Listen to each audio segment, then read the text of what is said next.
We love Zencaster because it allows us to record the audio for our podcast and create the video segments we use for our weekly Sister Scoop episodes. Zencaster has helped us make content capture simple. It's now super easy to record a podcast with Zencaster. Log in using your browser and start recording a high-quality podcast right away. Record studio-quality sound and up to 4K video with your guests, and feel a sense of zen knowing Zencaster's multi-layered backups ensure you always have your recordings in the highest quality, even if the connection is unstable. If you've thought about podcasting before and realized that you need a lot of different tools and services, those days are over. With Zencaster's all-in-one podcasting platform, you can create your podcast in one place and distribute it to Spotify, Apple, and other major destinations. Just go to zencastr.com/pricing and use our code SistersAssembled, and you'll get 30% off your first month of any Zencaster paid plan. We want you to have the same easy experiences we do for all of our podcasting and content needs. It's time to share your story. Katie and I are always hungry, and one snack we both love is beef jerky. That's why we're so excited to tell you about one of our favorite jerky brands, Matt Hat Jerky. Matt Hat's delicious taste makes it a great snack, and the variety of flavors, including original, black truffle, and my personal favorite, roasted garlic, means there's a flavor for everyone. Plus, it's local to the area where we grew up in, which we just love. Use the link in the show notes below to get some Matt Hat Jerky for yourself, and make sure to use our coupon code SistersAssembled for 10% off.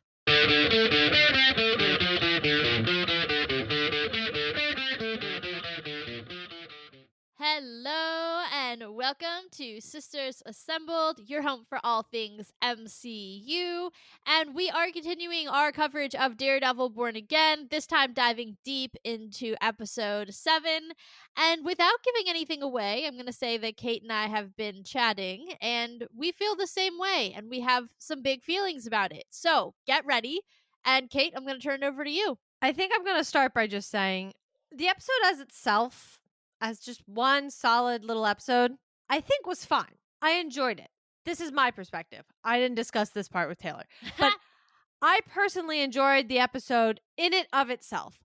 I think, unfortunately for me, where it was falling off was the fact that I had to remember it was part of a 9-episode series.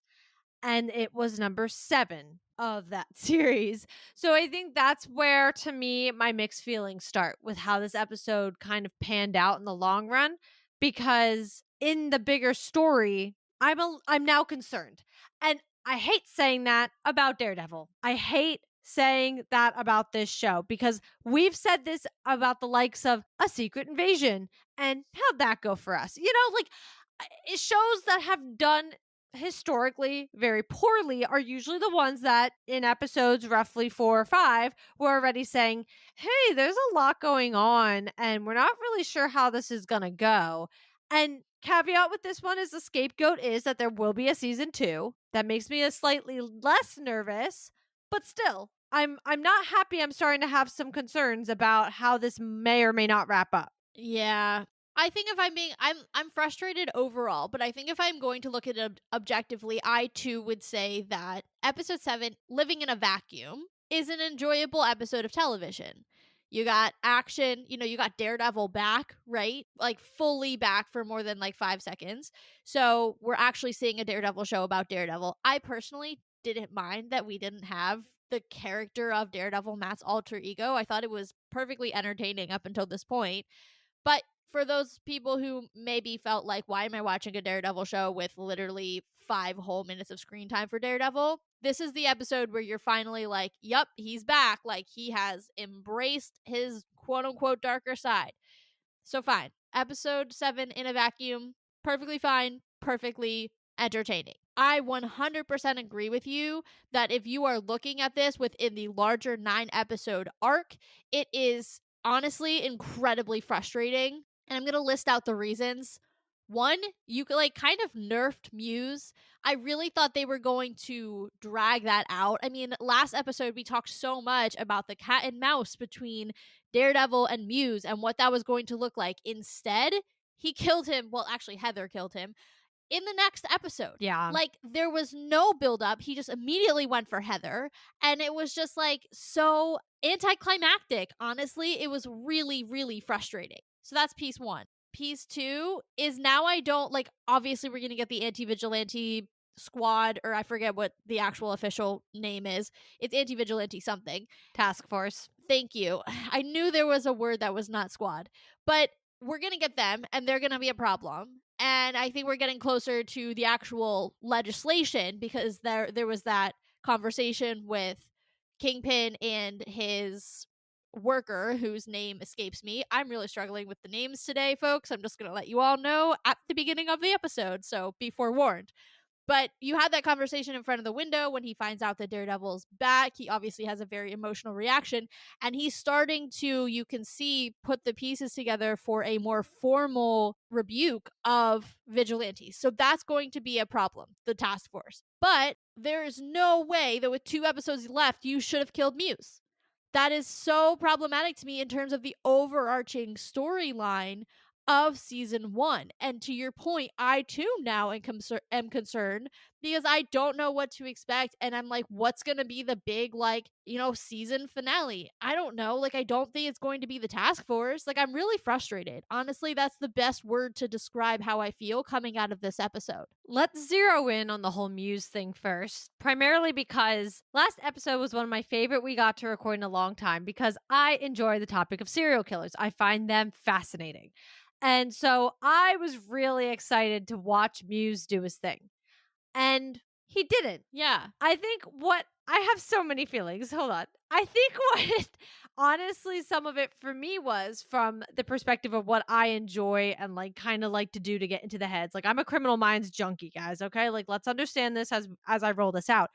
Is Marvel didn't consult anybody who thought about how serial killers work because the escalation was too fast. Yeah. And also, I think my main complaint of the entire episode is everything was just really rushed. Like, I just feel like so much happened so quickly. And I was like, whoa, whoa, whoa, like whiplash. Yeah. And quite frankly, if I had the time, I probably would have watched it again. Just to kind of be like, did I actually get it? I don't even know if I just watched this episode. But I think my issue was so Muse knew Daredevil was on his track. I don't really understand how he escalated that severely. I also think logically he would have escalated more towards. Okay, actually, I think there's 2 problems here. The one is logically he should have escalated more towards things in his art, and his art should have been bigger. That's the story they were telling. So therefore, they should have stuck with it. The other problem was we never saw Muse interacting with Heather before. It was implied, but it was never like shown. Right. We saw it in episode 2 when he first is like, I need help. We never see a therapy session. We never see him. Like, what would have been great is if he was waiting, like, in the waiting room when Kingpin and Vanessa were leaving a session or something of that nature. Yes. Subtle, but there. Yeah. And granted, I know some of that is because they're a high profile couple and things. So the likelihood of somebody being in the waiting room would be low. But, like, even outside the building, walking in when they're leaving or something, just some way that we saw that, yes, he is actually seeing her. But the problem is we never had that. We never knew that she actually started talking to him. That was part of it too. Like she said, oh, we can make time or like whatever. Okay, I don't know how long it's been. Do you know how long it's been? I don't know how much time has passed between any of that. It could have been only 3 weeks. Listen, some therapists cannot get you in that quickly. She's a very good therapist. Clearly, the freaking mayor's going to her. So I think that is like my biggest thing is it was just whiplash. And like apparently she made him feel all these great things and then he wanted to kill her. I was just like, whoa, whoa. We all need to take a step back here because where did we get this? Now, on the flip side of it, I agree though. Now, we don't theoretically have Muse. I say theoretically because they said he was dead. I don't know. They spent a long time showing his body. Like, I was waiting for the arm to twitch. I'm not going to lie. Because if you think, too, then about his inhuman roots in the comics, and I know we are avoiding the Inhumans like the plague, much to my chagrin, but if you're going to do swaps with other characters, I'm looking at you, Kamala Khan, then you can swap him from from an Inhuman to a mutant pretty quickly, Right. and maybe he has some special healing powers. I don't know. There are opportunities to make him not dead. This is the comic books. Notoriously, nobody ever stays dead. So I was kind of expecting that because I was in shock when they killed him. Well, and they played that game before with Elektra. Oh, yeah, true. Like they've done the resurrection thing. So it's not like it's outlandish for Daredevil. Like, Elektra literally came back to life. Granted, was she, like, weird? Yeah, but still, like, they did the resurrection thing. Yeah. So, I also think unless that happens to happen, I was like, this was such a waste. It Because was. also, let's not forget, we didn't actually start to see Muse fully until what, episode 4? Episode 5? I No, think well, it was 5 was 6 because well, no, 5 was kind of we the saw that hint at the end of one of the episodes, 4. and I It think it was was at the 4. end of 4, and then 5 was kind of That weird like a yeah. side quest. Yes, yes. Yeah. Well, and so think about the fact that we didn't really see him in 5, and then we had everything that happened in 6 just for them to be like, "Never mind." That's a waste. Yeah, and like, look, like I'm not out here advocating for extreme levels of violence because I don't know if I ever told this story on this show, but I've told a million people in person. When I first watched the OG Netflix Daredevil show, it was so violent that it like literally gave me a panic attack because I don't watch things like that typically. It literally gave me a panic attack and I had to shelve it for like 3 years until I finally went back and got into it. So I'm not here saying like, "Oh my gosh, let's make this as violent as possible." But they did go into the season saying we did not hold back. It goes farther than anything they do in the Netflix show. And look, we've got 2 more episodes, but I can say through 7, I don't think it goes even close to anything that they've done in the Netflix shows thus far. And I really thought Muse was going to kind of be that reason, right? Like, why else would you have like extreme levels of violence if it wasn't for, the psychopathic serial killer who paints with people's blood? And so I just feel like if that's what they were going for, they definitely oversold it. And it's frustrating. I just think they wasted that character and they wasted his potential to actually scare me out of my shoes. And that could have gone way darker for way longer. And I'm frustrated that they killed him in the daytime. Like from a scene setting perspective, wrong. Just wrong. The man belongs in the darkness of night. Like that's when that should have been taking place. I should have been scared out of my shoes, not in the middle of the day in her beautifully lit therapist office. It didn't make sense. It didn't make sense. No, this episode felt like, in relation to Muse, everything was done in theory, if that makes sense. Like, I just feel like, to everything you were kind of saying, it just kept missing where it felt like an obvious mark was because they theorized it would work. So, like, yes, they thought the rating was needed, theoretically, because Muse is the way he is, but then they never showed it. Yeah. Like, they kind of did with the one killing, but that was it. And like the bodies hanging. Is that supposed to do something? You had guys hanging from meat hooks in one of the other seasons. Like, this isn't new. He impales a dude on a fence stake in episode 1 through the head, and it shows it for like 30 seconds. Right. And so I guess I'm a little unsure why it didn't seem to come to fruition. And I like that you point out the whole like the daylight thing and everything too. I think the daylight actually makes it even more Jarring. not even just jarring, like almost comical. Yeah. Because it actually feels like we missed the mark so hard that you're like, that just makes sense. It's like the icing on the cake. Because again, why? I guess not even why. I don't understand what happened with Heather.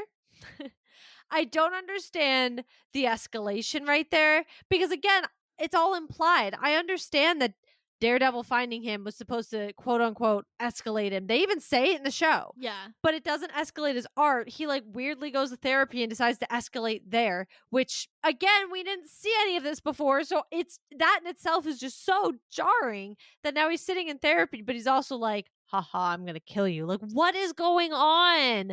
What is happening? And then he just like pulls out the Muse like get up. I was like, where was that? Where In that was big that? old bag he brought. Like that man was so prepared. He brought the bag. He brought all of the tools to therapy. Somehow the crash out did not pay off, if that also makes sense. It does because here's the thing. Again, I'm not advocating for violence, but the man was scary. I will say I'm on tape saying he's scary, but he would have been scarier if we would have actually seen him in action at least once, right? Right. Like, how is he doing? We saw a little bit of it, but I think that we needed it a little bit more explicitly. Like, I'm just going to put that out there. So we never actually got to see him in action, truly in action. All right, you've already like taken him down a peg.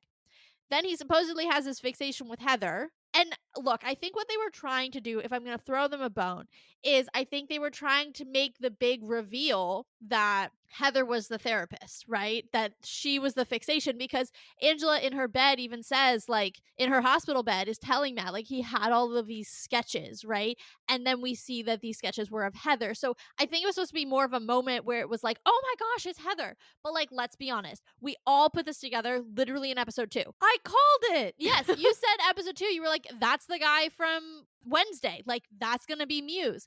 I said my spidey senses were going off. Like, we were both kind of like, all right, cool. Then, I forget, there were things that Heather was saying, or even just when she had sessions with the Fisks where she was coming in late, and you were like, I wonder if that's like another patient, right? Like, you could start to put these things together, and it just wasn't feeling like that much of a surprise. I think everybody was kind of like, we know who Muse is and he's Heather's patient. Like, so for them to kind of frame it as it's this big reveal in episode 7 that, oh my gosh, he's dating Muse's therapist and like Muse's literal muse, it wasn't. Right. It felt completely flat. And then it just felt like you needed to show me that in order to have any sort of like fear built or emotional reaction, because now he's just attacking Heather, in my view, for no reason. Because I logically understand that she's his therapist, but I don't understand why he has such a fixation with her, why the emotional connection, what did she unlock in him?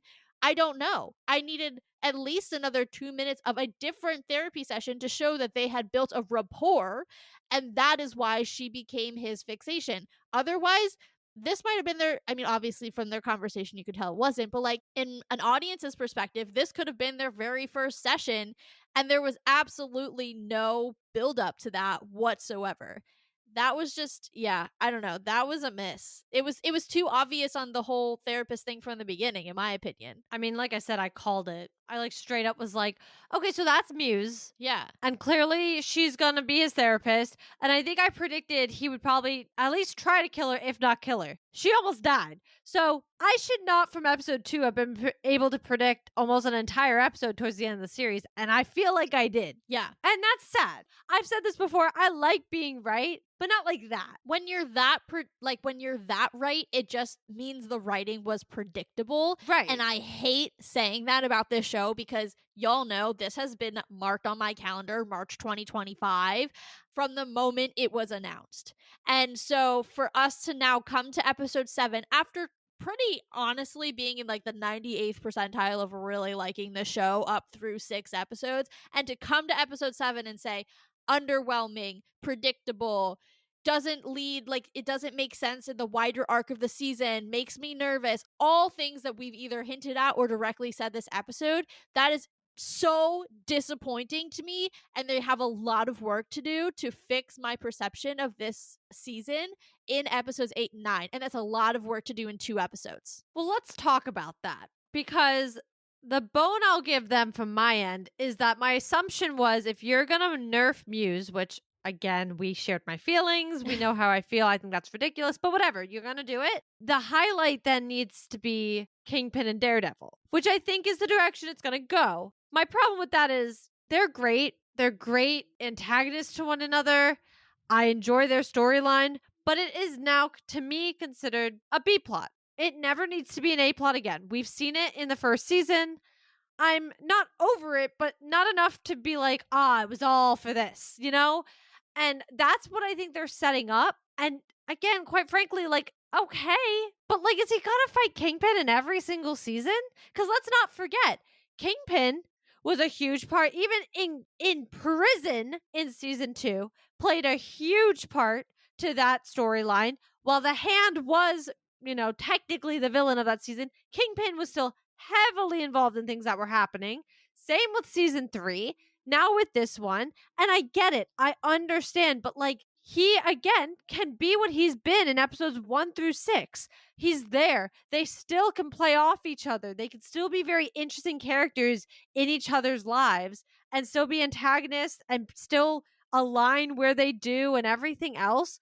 But he's not, to me, anymore meant to be the A plot. And I think that's where they're going. I think it's safe for Disney bringing in the show, having to bring it after 3 seasons and kind of reboot it, but also not reboot it. I think it's a safe way to go, but I'm tired of it. Yeah, I think you really hit the nail on the head. I mean, we've had 3 seasons, and I'm on the record saying I think that their antagonistic relationship is one of the best in television. So this may sound contradictory, but let me explain because I think there's an important nuance here. They spent 3 seasons duking it out. What has made this season feel different and interesting and reinvigorated the relationship is that they have now been duking it out in a different arena, right? They've Yeah. been duking it out in the courtroom, in City Hall. It has been a different type of antagonistic relationship. To your point, for them to now probably come to blows again at the end of this season, it's like, no, you had evolved this relationship to be in a different place. He can still fight him as he can still fight against Kingpin's policies as Daredevil, but Kingpin should not be fighting him physically in any respect at this point. He should be a top level mastermind antagonist. That is where the level that Kingpin should be playing at, and you should not reduce him back down. Well, you know what would have worked and been so interesting? And honestly, I thought it was the direction they were going. I thought the two of them would, in their own way, have to work together to take down Muse. They had aligned interests. And they almost kind of did. Well, Like, the right. cops got there a little late, but there was a little bit of a team effort, sort of. Right. And so it's like, I would have liked to see them actually kind of need each other and need each other's resources and what they can provide. I would have enjoyed that because, to your point, it's a new take. It's emphasizing the new take on their relationship. And then have Kingpin turn around because they cannot trust one another and introduce the anti vigilante bill and then have him do that. Yeah. Because that's when they go back to, are you freaking kidding me? I just helped you and now you're going to sit here and you're going to do this to me and I hate you and I'm going to take everything down again that you care about because I've done this once before and blah, blah, blah, blah, blah. Like, this is what keeps that going. Yeah. And now my concern is, instead of doing that, even if they don't necessarily come to physical blows, it's still the same. Yeah. Because now we know Kingpin is like, so Daredevil's back, huh? Yeah. And this is going to be his impetus for the rest of what he does. And that's what they set up this episode too, which honestly, I think they screwed themselves in their own way by blatantly calling it out in the episode when I believe his name is Buck, his guy that essentially replaced his other guy that Karen killed, whose name I don't remember. Wait, who did? Oh, yes. Yes, I His forgot other guy in Karen the murdered suit. someone. Yeah.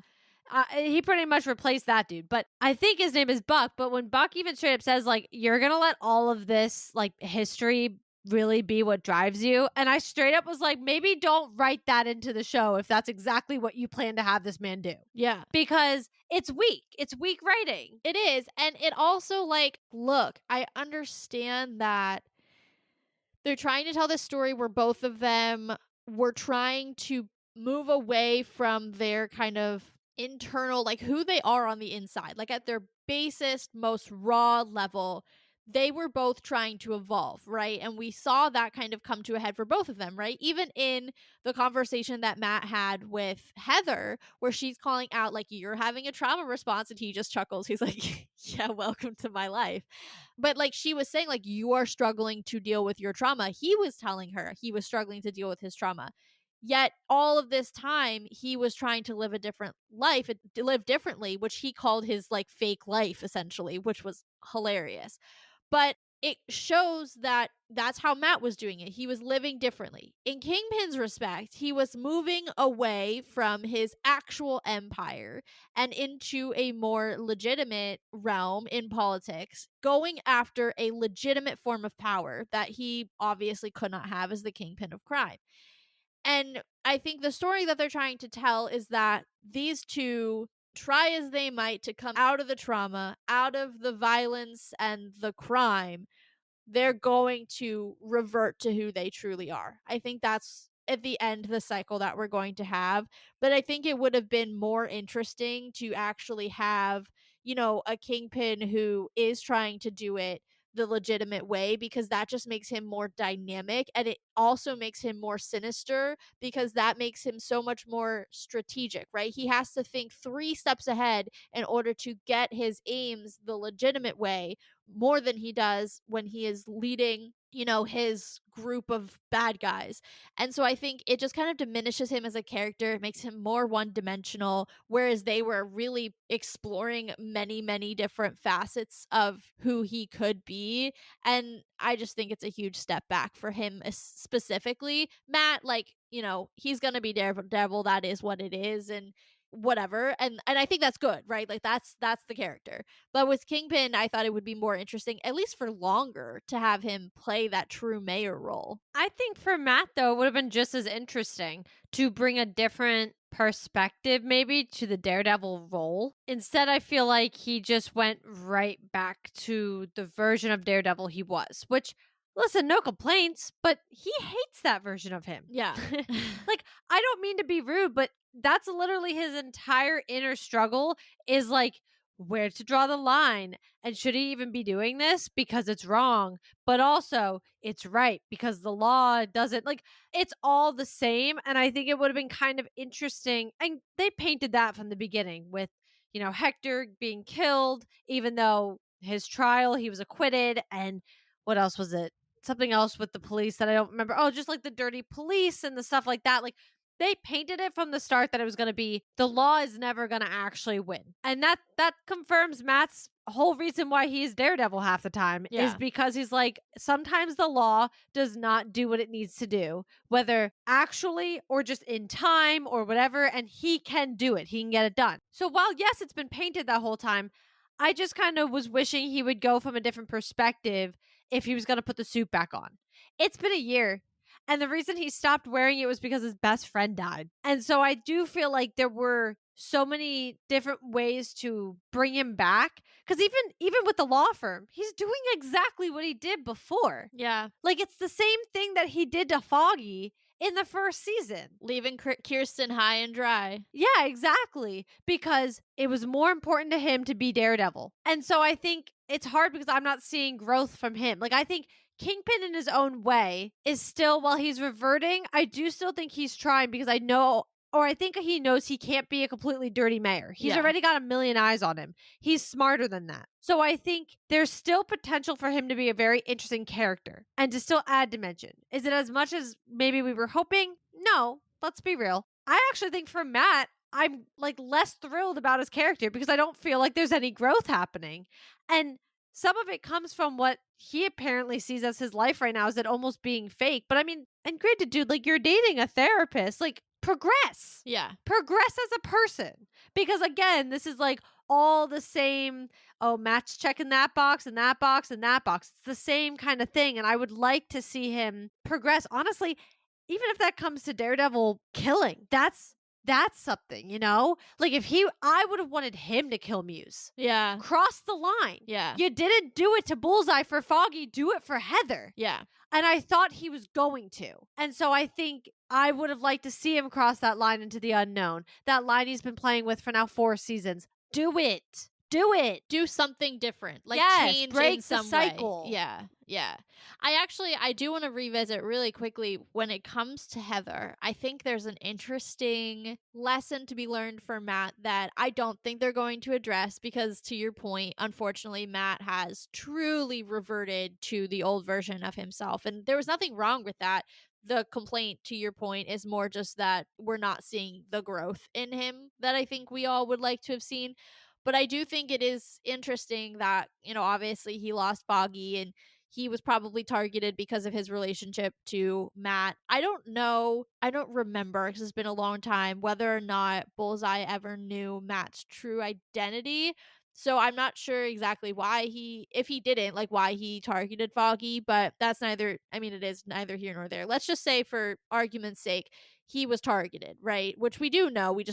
I don't remember exactly why. Let's put it that way. But the end result, and this is the important part beyond my lack of recognition or recollection, the important part is that Matt feels like he is responsible for Foggy's death. That him being Daredevil is a direct cause of Foggy being targeted by Bullseye, bleeding out on the sidewalk, his whole life imploding. Karen leaves. We all saw it, both implied and on the screen, first episode. Okay, but in this scenario, Heather, who has really become his only support system, like he has Cherry, but Heather's really it. Like they're committed, they are happy. She's kind of living there. Like, you know, they've actually progressed quite quickly, and depending on how much time has passed. But Heather's his girl, and she almost died. But she almost died because he wasn't Daredevil. She didn't almost die because he was. She didn't almost die because of her connection to Daredevil. She didn't almost die because of her connection to Matt Murdock. No, she almost died because she's a therapist. And unfortunately, she happened to have a client who was severely mentally ill and acted upon that against her. This had nothing to do with Matt. So, how does this change his perspective on the fact that maybe not everything revolves around him, and the fact that maybe he isn't the root cause of everything, and not everything has to involve Matt Murdock and or Daredevil? Sometimes bad things just happen, and he was able to save Heather, and that was great. But there's almost a sense of like, is it his inaction that caused it? Maybe, or maybe it just doesn't have anything to do with him. I think that's a great point. The problem for Matt is he is okay, I'm sorry for the pun. He is blinded by the fact that he thinks everything has to deal with him. Yeah, I love the guy, but he's got a little bit of a narcissism streak going on. A little. I remember watching season 2 and I was like, dude, calm down. like I honestly I've said extra. this yeah, and I've said this before. Like he was on my nerves in season 2. Like again, you have a job, my guy. Like maybe do it. Like I don't know. He was on my last nerve. But I think that is his fatal flaw. And so I truly think no matter what he does, and that's the character growth I think I want to see too. Yeah. Like learn from the fact that crap happens, for the PG version of that saying. Like it does. Like I'm sorry, but out of all, like think about the fact that he doesn't even know Heather is Fisk's therapist. I know. Think about this. Out of all the therapists in the world, like she not only is Muse's, she's Wilson Fisk's and Vanessa Fisk's therapist. Like couples therapist. Come on. You can't make it up. I mean, it's a show, so you do. But still, like my point being is it's how the world works. And no, Matt, it's not about you. It's not about you. And unfortunately, I mean, I'd like to see him grow out of that and come to that understanding, because I felt like that's what they were setting up throughout the rest of the season thus far. I thought they were setting up, he's going to understand being Daredevil, there's always going to be the risks. You could have somebody close to you die, but you could also have somebody close to you die and have nothing to do with Daredevil and all of this. And I don't know if that's where they're going to go with this anymore. I'm nervous because we have 2 episodes to try and figure that out. Yeah.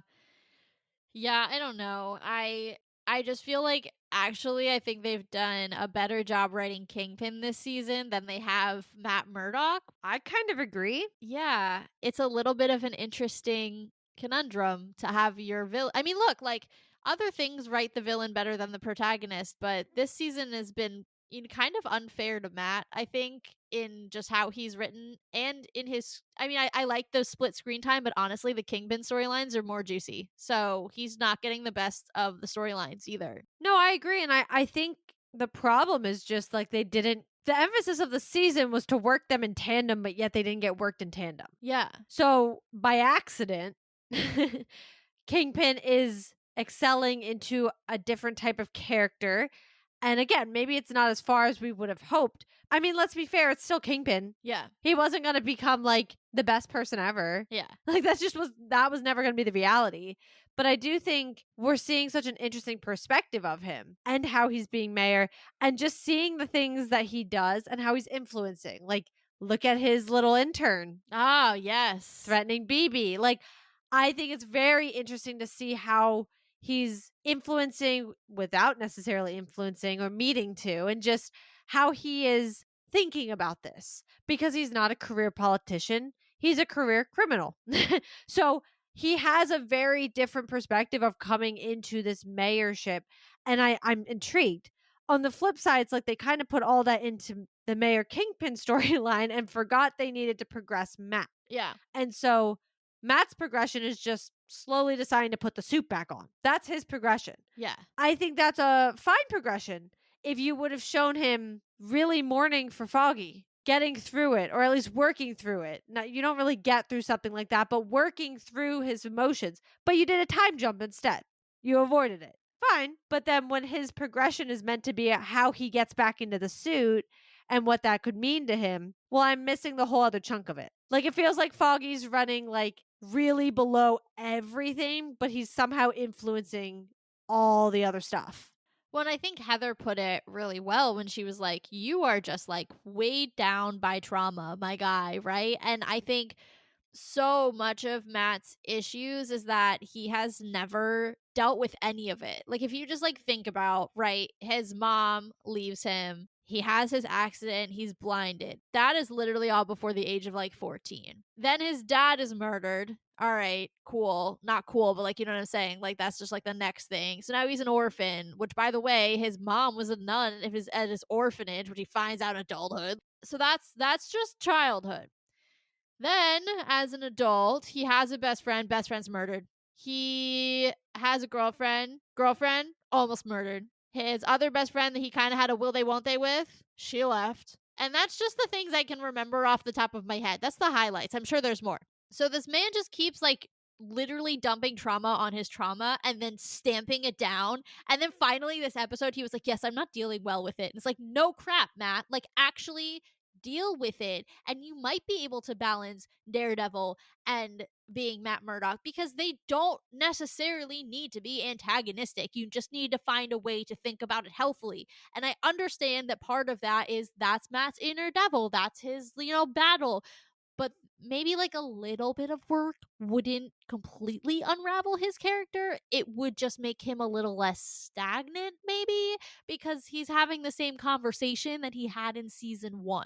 That right there. It's being stagnant. And I don't like that a lot of it parallels season 1 because we did it. Yeah. And listen, if you didn't do it, that was your prerogative. But they decided to tie this show to the Netflix series. They chose to do that. So why are we reliving? Yeah. Like, why are we doing it again? I don't care that Born Again's been put to the end of it. Like, just because he was born again doesn't mean we need to redo the first season. Like, we don't need that. His character needs to grow. We watched 3 seasons of the Netflix series where his character maybe moved a half a mile. Okay.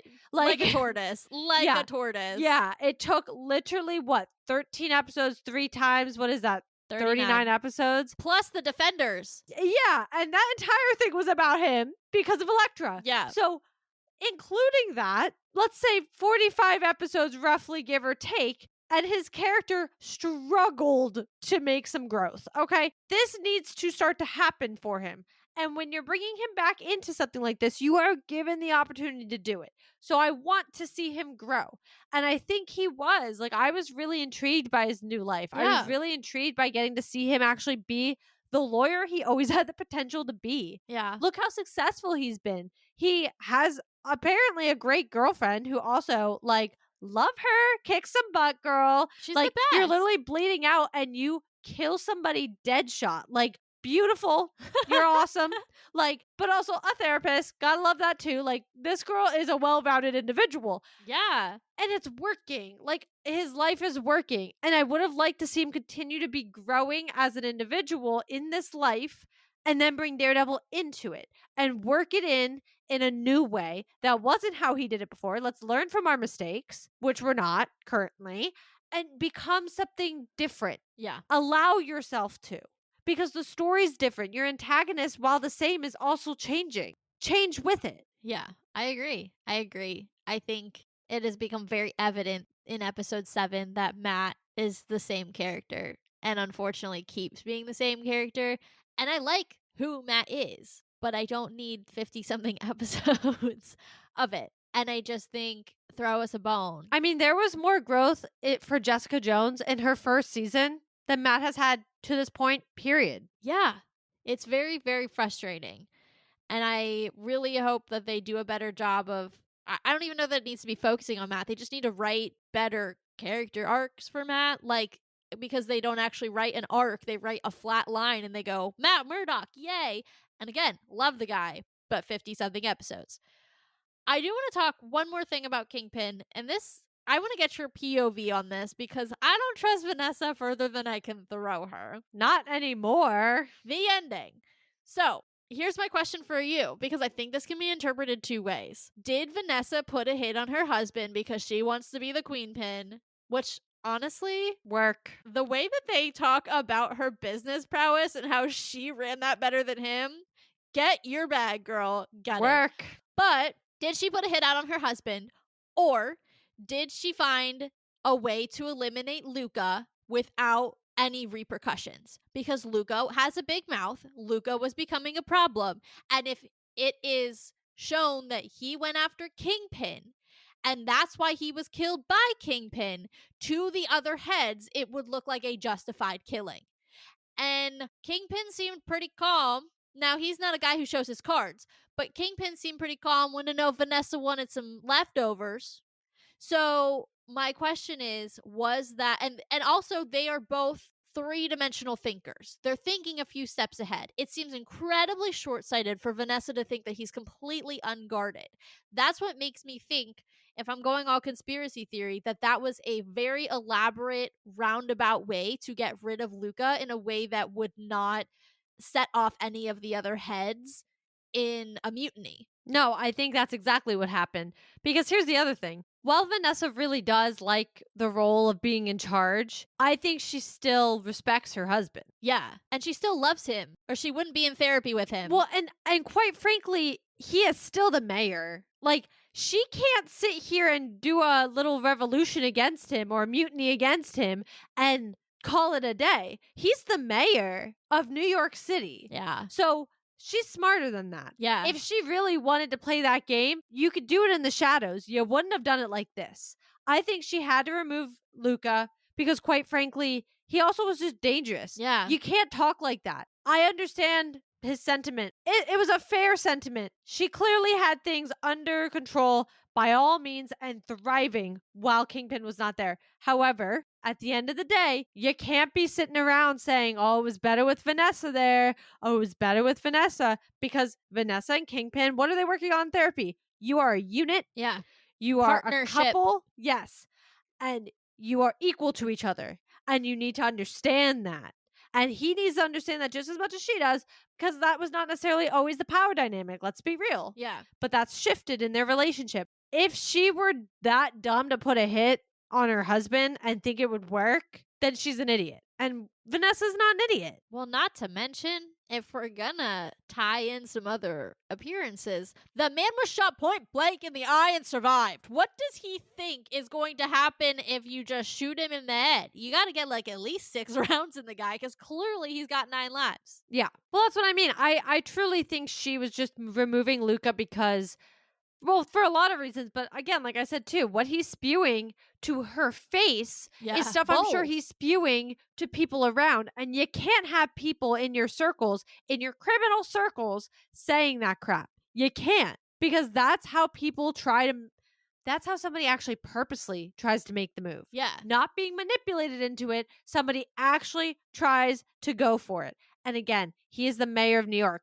One, if he actually were to be shot, hey, guess what? Cops. And who's on blast? Vanessa. Yeah. They'll find out about your dealings. Yeah. Like, it all gets unraveled when a criminal case comes, like, with that big of a spotlight, it all comes out. Like, it's just too dangerous to have somebody saying any of that. So, I think she had to remove the chess piece. And to your point, had to do it in a way that it wasn't just he showed up dead randomly. Well, and not to mention, it also sends the double message of, you go after Kingpin, he's still got it. He will end you before you get even close. So not only is it a justified, and I'm using air quotes here, a justified killing of Luca, but it's also a sign of power. That, oh, I may not be hands-on anymore, but I am still untouchable to you. So watch yourself and watch your mouth and fall in line. Right. So, I definitely don't think she's also not that dumb. Like No, I said, she's not so that dumb smart. that if that was going to be her intention, it wouldn't have been like that. No, she would have done it in a much cooler way and like actually been successful, because Vanessa Fisk does not fail. And I say that with the utmost respect. Well, yeah, and if Vanessa wanted to actually do it, she'd do it. Oh, yeah. Let's be real. The only person who could successfully kill Kingpin would be her. She's already inside his armor. Why would she hire someone to get in there? Exactly. He trusts her implicitly. How many times are they left alone together? Like, Yeah. Anyway, I think that's it for me. This episode, not it. Made me nervous, but lots to talk about still. I'm nervous. Like, it gave us lots to talk about. It's not that I think the episode itself was bad. Like I said, I'm not sure where we're going anymore. Yeah. We Two still have episodes the left and I don't anti-vigilante get it. task force on the board. Obviously, now it seems that Kingpin and Daredevil are coming to a head. Like, that's where I guess 7 and 8, or I'm sorry, 8 and 9 are going, but I don't really know. I'm not really sure what the culminating point is anymore. I'm still trying to see if we're going to see Frank again. Like, I don't They know. lost the plot. Who killed White Tiger? Oh, like, Oh, there's new still theory on that. questions. New theory on that. It was Buck, the silencer. They Oh. specifically showed him taking a silencer. And look, like silencers are not like specific to people, but I do think that because it was point blank, someone who clearly had the skill used a silencer. Oh yeah, that's who it was, in my personal opinion. So it was Kingpin then, Yeah, I think that's who it was. which is what I said. I was like, he wants to paint the story, yeah. which is so funny because nothing came of that. No, except I was gonna say justification for the anti-vigilante task force, But that wasn't why. It was Muse. yeah. So like nothing actually came. I'm starting to struggle with some of the storylines that I'm like, we moved past these, and if they don't come back up in the next 2 episodes, I'm confused. Not to like toot our own horn or anything, but I feel like you and I have on multiple occasions laid out some really intricate and intelligent ways to tell these stories and intertwine different storylines and characters and all these things. And I just feel like they've missed the mark. And I'm not just saying that because I'm precious to our ideas. I just think our ideas were better than what they executed on screen.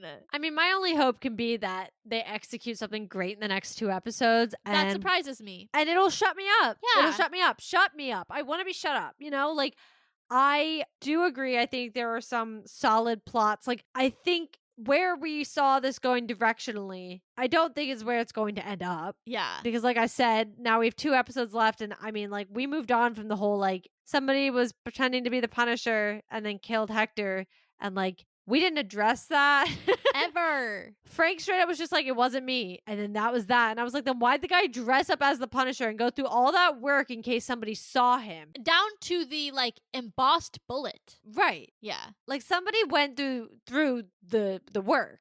So I don't know. There's definitely a lot that I'm like, I hope you tie this up. Yeah. Or at least tie it up enough for me to be excited to move into a second season with this. Yeah. But this whole, I have to admit, the whole Muse, I'm going to say for now, assumed dead thing, really that put the bullet in my chest for this show. Sour taste. Because I was like, where are we going? Yeah. Now you really just shifted this. I will say the last thing I have to say truly this time is the shot of Powell holding up the Muse mask as if he was holding up his like head. That was brilliant. That was really like well done, with Kingpin surrounded by his like quasi legitimate task force with them holding up the mask of Muse. I was like, cinematography on point.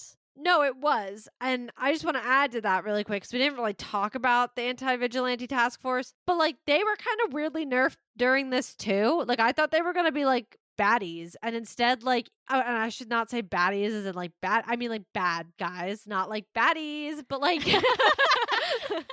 but I really like, I was like, oh, and even they're kind of looking at Kingpin like, why would we say we did it and not Daredevil? Like even they're like, what? So I don't know. I'm a little confused on the direction they're going to, because I thought they were going to be like dirty cops essentially. And I don't know. They're a whole other thing that I'm like, what are we doing here? My biggest hope is that they become more of a problem when he actually puts some legislation on the table. Yeah. And that this is just like an appetizer. But even then, when's that going to happen? We have 2 episodes left. Well, we have a second season. I think. I know, but my point being like, we led up all this to, you know, like what was the point? I could see, honestly, if they want to do the cliffhanger and make it a big thing, that one of the last things he does is like, you literally end the season on this VO of him making a speech about this new legislation that he just signed. Like, I could see that being like the oh crap moment, and then we have to deal with the ramifications of that in season 2. That could be interesting, but Was season 2 greenlit while this was still filming? I think they like ordered season. Yeah, I think so. Okay. Well, just because like that kind of makes or breaks some of it too, because if they weren't sure they'd have a second season yet, we don't 100% sure know if it's gonna be like a cliffhanger or anything of that nature. Yeah, but they also, I'm sure in like reshoots and stuff, like, and that type Well, of I thing just don't isn't know the hard to timing. I guess reshoot. that's what, because like Yeah. yes, reshoots, but also I don't know when they announced season 2. I mean, they have to have done it a while ago if they were already starting to film literally the week it started coming out. Like it was all written already. There's a bunch of Yeah, but hasn't pre-pro. the show been done for a while too? Because it's been being worked on for like ever. Yeah, but they also had to like rewrite and refilm the whole thing. So I don't know. Okay. But either way, that could be a way to do it. I don't think it's going to have quite the same level of ramifications we thought, especially with the newest Spider Man news. But we'll see. I think this is everything, truly, for episode 7. We've got 2 more to go. This is my much more muted outro than we've had the last few weeks because I'm bummed. But make sure that you are following on your podcast platform of choice so that you can keep up with us as we finish out the season of Daredevil Born Again. You can also check out the website. As I always say, it is our central hub related to everything for the pod. And if you are enjoying our coverage of Daredevil, of Sister Scoop, what have you, you can support the show via our Buy Me a Coffee link, which is linked below. You guys can also give us a follow on our socials, which are also all in the show notes below. And we do only have 2 episodes left of Daredevil, if that can be believed or not. So we'll see what happens. We're hopeful that they figure out what we perceive as a blunder and it's not actually a blunder and everything turns out just great. So let's keep that hopeful tone going forward and hope that episode 8 swings us back in the right direction. We'll be here covering it as expected. So make sure you guys are keeping up with Daredevil, Born Again, and our podcast reaction episodes as Marvel just blew your mind. So let's talk about it.